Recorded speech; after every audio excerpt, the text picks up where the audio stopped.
हाँ हाय, शेख जी आप भी कमाल करते हैं।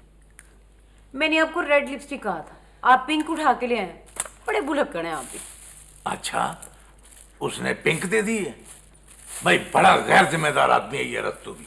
पता नहीं उसका ध्यान किधर रहता है। ध्यान नीचे की बजाय ऊपर होगा। क्या क्या मतलब? वो क्रीम किधर है? शेविंग क्रीम तो उसने मेरे सामने डाली थी। शेख जी, मैंने आपको रंग गोरा करने वाली क्रीम का कहा था। अच्छा, रंग गोरा करने वाली क्रीम भूल गया होगा या फिर खत्म हो गई होगी।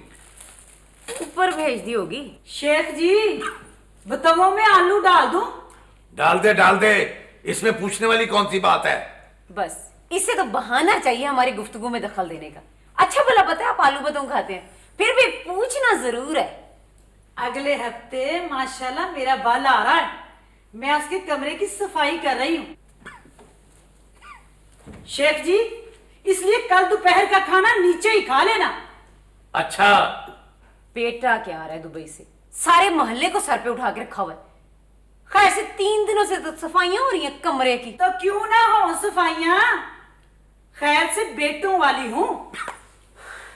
सुन रहे शेख जी आप, इसने फिर मुझे औलाद का ताना दिया है। तो दिया है ताना, कौन सा झूठ कहा है, सच्ची तो कहा है। मैं कह रही हूँ बड़ी अपनी जबान को लगा दे, वो ना मुझे गुस्सा आ जाए। बहुत बुरी है मैं गुस्से की। हाँ हाय हाय, गुस्सा आ जाए, कौन सा पहाड़ गिरा देगी तू। मैं कह रही हूँ जबान अपनी बंद कर, काली जबान वाली काली चुड़ैल ला दो। पता नहीं कहां से पीछे पड़ गई मेरे। जा दफा दूर हो काली जुबान वाली, तेरा पूरा खानदान। तो बकवास बंद कर बड्डी।